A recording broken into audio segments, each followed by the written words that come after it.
कन्या रे।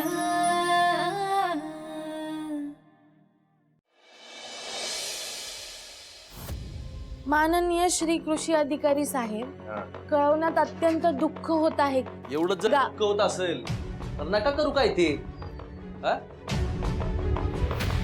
उगाच कशाला याच्यात पडायचंय? जे व्हायचंय ते होऊ द्या की। काय करायचंय आणि काय नाही करायचंय हे तुझ्याकडून शिकायची गरज नाही मला। मी कुठं म्हणतोय माझ्याकडनं शिका, आणि असल्या ड विद्यार्थ्यांनी मी शिकवत बी नसतो। पण एक सांगतो, गावची आणि सावकाराची माणसं जर दारापुढे आली तर मी मध्ये पडणार नाही। त्यांच्यात आणि तुमच्यात जे व्हायचं ते होऊ द्या। तशी वेळ मी येऊच देणार नाही, आणि आलीच तर मी मध्ये उभी राहीन।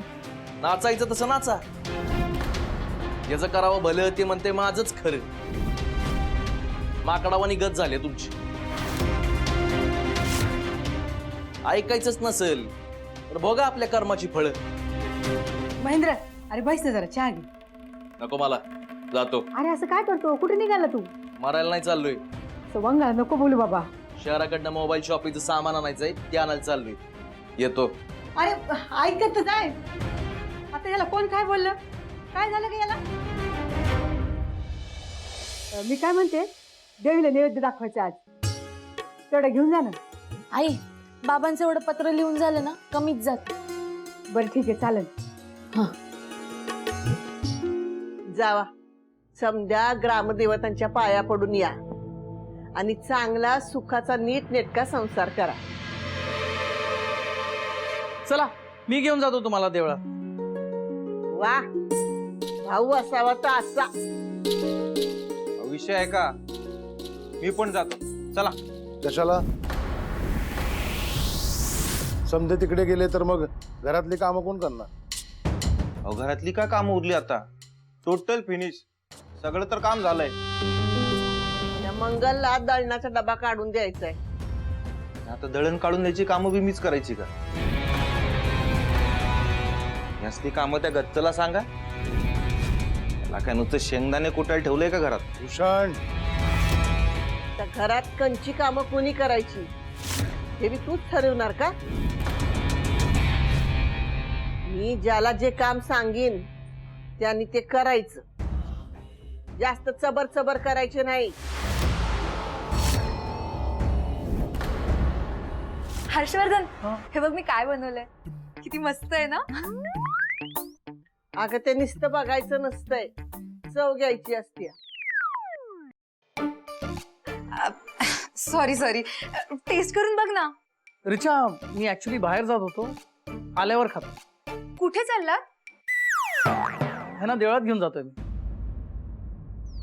ठीक आहे, मी पण येऊ? अगं प्रत्येका आधी चव घ्यायला देणार होतीस ती दे की। हो घ्या ना तारक्का, मस्त बनवले मी।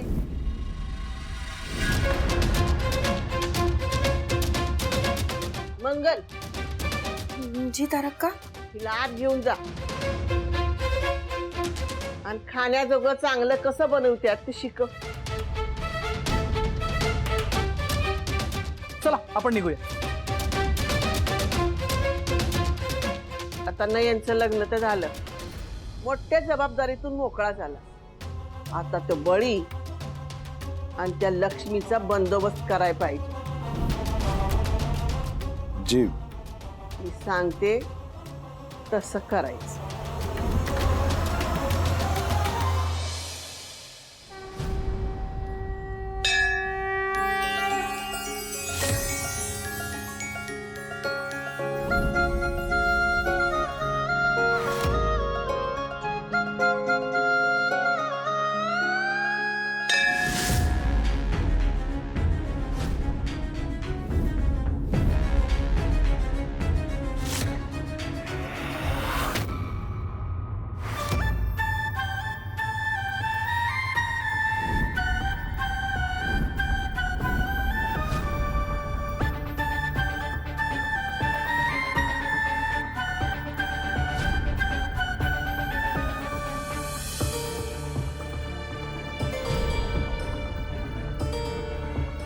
देवी आई, यंदाच्या साली भरपूर पाऊस पडू दे आणि शेतकऱ्यांच्या रानाला हिरव्या पिकाची चादर पांघरून घेऊ दे।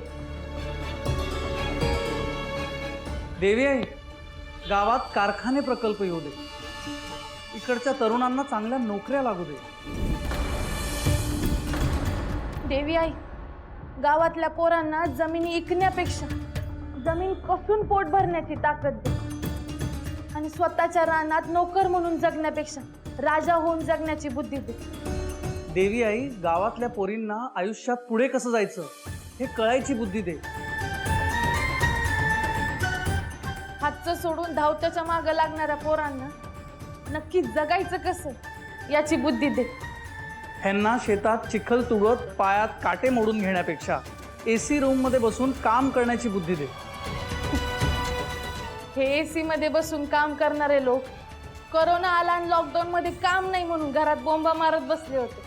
मोकळी हवा खायला आणि संसर्गापासून वाचायला शेती उत्तम म्हणत रानात पळत राहायला आले होते. एवढं यांच्या लक्षात राहू दे ग देवी आई. गावात उद्योगधंदे आल्याशिवाय गावाचा विकास होणार नाही हे कळू दे देवी आई. ते काही नाही, इडापिडा टळू दे, बळीराजाचं राज्य येऊ दे. अरे पण देवीला का पेचात पाडताय? पेच कसला त्यात? देव कायम खऱ्याची बाजू घेणार. बरोबर आहे, देव खोट्याला त्याची जागा बरोबर दाखवतो. खोट्या आश्वासनांना देवाचा आधार नसतो.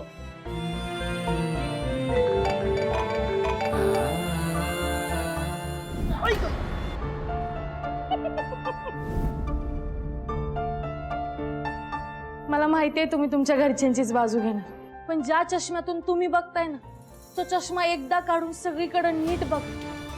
तुमच्या लक्षात येईल की न्यायाला जशी दुसरी बाजू असते तशी आमची पण एक दुसरी बाजू आहे. कधी जमलं तर ती दुसरी बाजू पण बघा आणि मग बोला.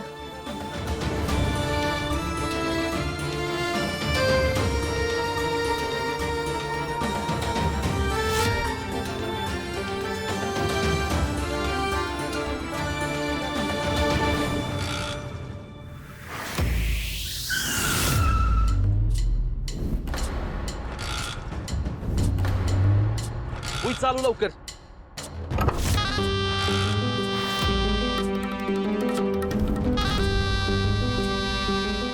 बळीचाच पोर गाणार आहे तू? होय. कुठे निघालाय? अरे बाबा, शहराकडे निघाला असशील तर आम्ही बी तिकडेच निघालोय.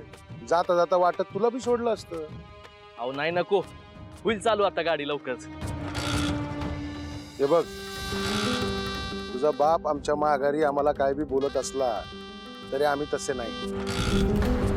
संकटात असलेल्या माणसाला मदत करायला घोरपडे खानदानाने शिकवलंय आम्हाला. हा, असा किती वेळ तू या खटारा मोटरसायकलच्या मागे वाया घालवणार आहेस आणि किती वेळ असा उन्हात उभा राहणार? हा, चल चल, आम्ही सांगतोय ना, चल. अहो मी होईल चालू. अहो लाव गाडी बाजूला आणि चल.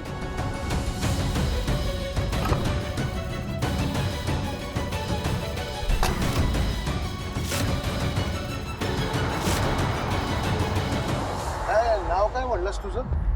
महेंद्र. शहरात काय काम काढलं? ते मोबाईलची शॉप आहे माझी, त्याचं सामान आणायला चाललंय. असं असं असं, मला वाटलं नवीन गाडी घ्यायला निघाला की काय.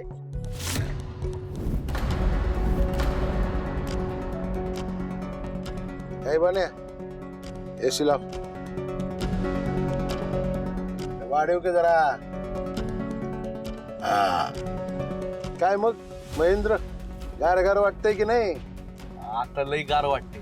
वाटायलाच पाहिजे. तू बी घेऊ शकतो असली गाडी. अहो काहून चेष्टा करायला आहे? अरे बाबा, तू पण लखपती आहे, पण तुलाच माहित नाही ते. हा, मला सांग, गाडी घ्यायला काय लागतं? पैका. मग आता तुझ्या जमिनीचा एक तुकडा तू इकला तर उद्या घराच्या दारात तू बी गाडी टच करशील. अरे गावातले समजे तुला सलाम ठोकतील.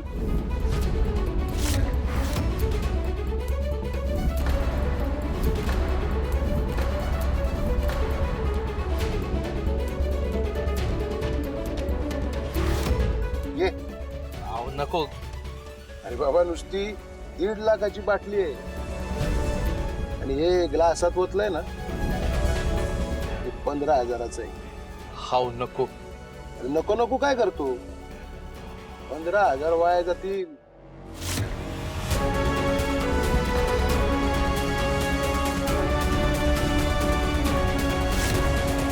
दादाचा फोन का लागत नाही आणि हैबतराव सोबत हा कुठे गेलाय?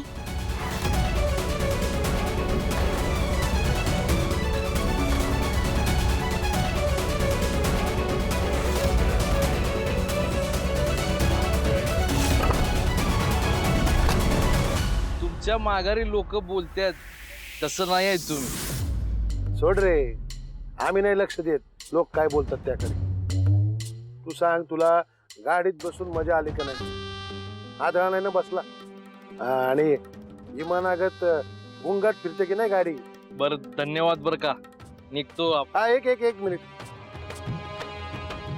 हे घ्या. अहो नको नको. अरे असं नाही म्हणायचं नसतं बाबा, पुन्हा कधी चान्स मिळणार आहे होय तुला? राहू दे. कुणी बी मोठं कधी काही सांगत असल, कुणी काही देत असल तर नाही म्हणायचं नाही. होय. अरे बाबा, रानात कष्ट उपसत बसणाऱ्या माणसाला काय माहित जगायचं कसं असतं ते. आता पोराच्या उमेदीच्या काळात त्याला मदत करायची सोडून तो बळी माझी जमीन करत जमीन कवटाळत बसलाय. लाखात एक गोष्ट बोलला तुम्ही. आम्ही करोडो मध्ये एक गोष्ट बोलू रे, पण ती ऐकायला कोणी पाहिजे का नाही? कुणी ऐकू अगर ना ऐकू, मी इथनं पुढं तुमचं ऐकणार. कारण मला त्या शेतात कष्ट करायचे नाहीत, मला माझा स्वतःचा बिझनेस काढायचा आहे. एक नंबर बोललास. तुझ्या या बिझनेस साठी लागल तेवढा पैसा तुला आम्ही देणार. ठरलं, वचन आहे आपलं. धन्यवाद बर का, लय उपकार झालं तुमचं. हा, पण त्यासाठी तुझ्या जमिनीची कागदपत्र तुला आमच्याकडे गहाण ठेवावी लागतील. संकटात सापडलेल्या माणसाला आणि स्वप्न बघणाऱ्या गरजवंताला घोरपडे खानदान कधी बी मदतच करत असते. पण आम्ही मदत म्हणून केलेल्या पैशावर कोणी पळून गेला आणि पैसे परत नाही केले तर, म्हणून असं काहीतरी गहाण ठेवावं लागतं. काय पटतंय ना? बर. हा, मग आता विचार कर, आम्ही सांगितलं त्याचा. होय. आणि घेऊन ये तुझी कागदपत्र. मग काय बाबा, तुझी पण गार गाडी असणार, तुझा बिझनेस असणार आणि गावात लोक तुला मान देणार. हा? होय होय. हा.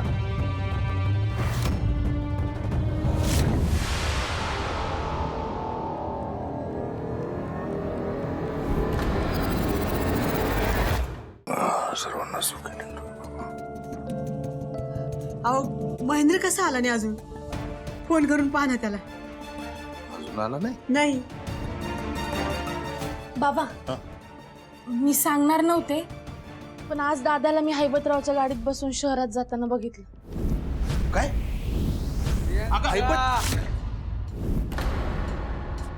ए प्रियंका, वहिनी, दादा आला ग. अरे महेंद्र, आला तुमचा गुणवंत. लय पुळका येतो ना तुम्हाला तुमच्या पोराचा. या. हा काय माझ्या आईला माझा पुळका काय करणार आहे? मग मारणार आहे का आम्हाला? अरे जरा लाज वाटू दे. ही असली थेर ना आपल्या अख्ख्या खानदानात कोणी केली नाही कधी. म्हणून मी करतोय थेर. बाबा, आता बोलून काही फायदा होणार नाहीये. अगं पण ह्याला काय गरज होती त्या हैबतच्या गाडीत बसायची? आपली खटारा गाडी बंद पडलेली म्हणून त्या हैबत शेटनी लिफ्ट दिली मला. माणुसकीच्या नात्यानं मदत केली. मग एवढा कांगावा करायची काय गरज आहे? हे काय बी असलं ना तर त्या हैबत पासून लांब राहायचं. त्याच्या गाडीत बिडीत बसायला जायचं नाही. एवढं वाईट वाटते वय? मग घेऊन द्या आम्हाला नवीन गाडी. नाही बसत त्या हैबत शेटच्या गाडीत. हे तुला शेवटचं सांगतोय, परत जर का असली थेर केली ना तर घरात पाऊल ठेवू देणार नाही तुला.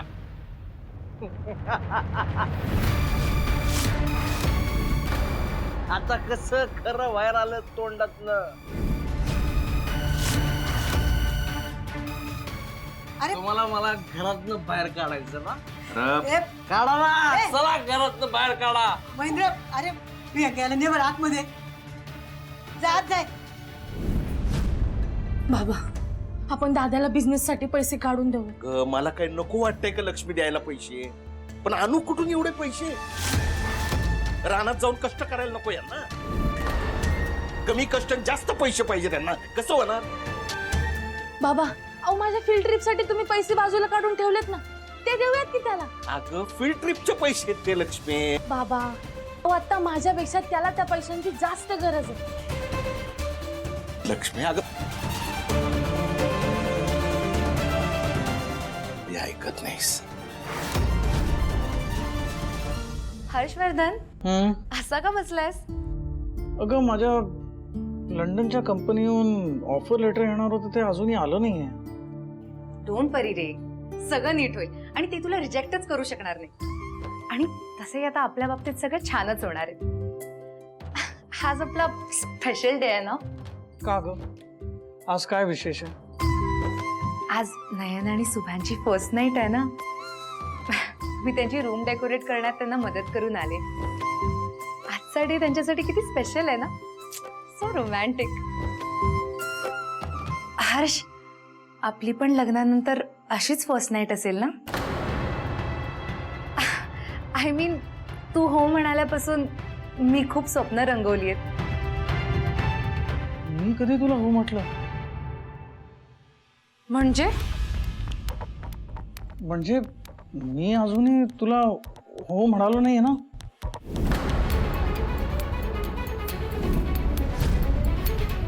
मग आता तू मला नाही म्हणणार आहेस का?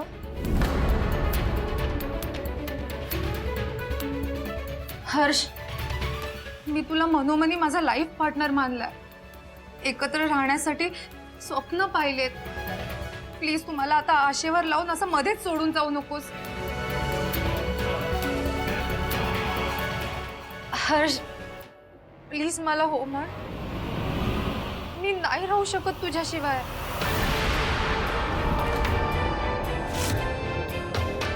हर्ष, तू माझ्या समोर असलास ना की मला खूप छान वाटतं.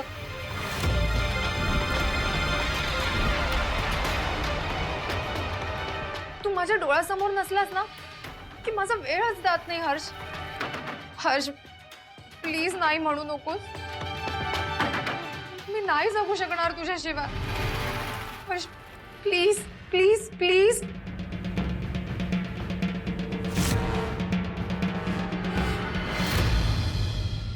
हो, खरंच? हर्ष, हर्ष, खरंच नाही राहू शकत रे तुझ्याशिवाय.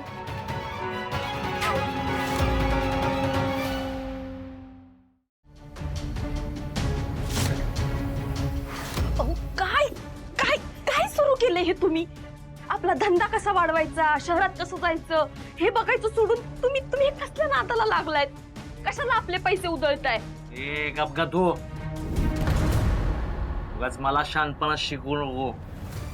काय माझ्या जवळच्या पैशानं दारू प्यायलो नाही, हैबतरावानं दारू पाजले मला. मागातली इलायती 1.5 लाखाची बाटली होती.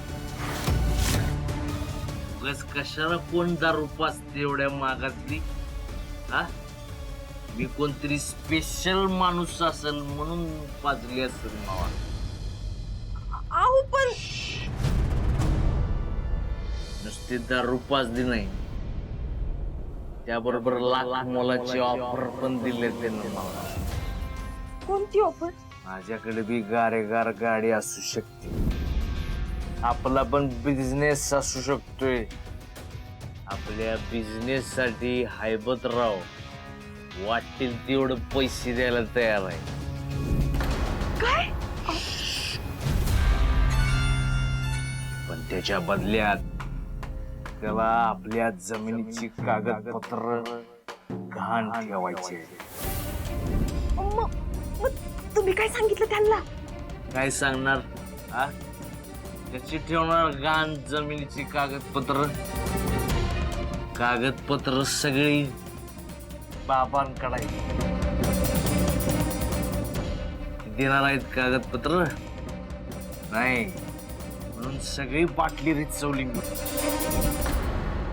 आणि मी तुम्हाला जमिनीची कागदपत्र आणून दिली तर?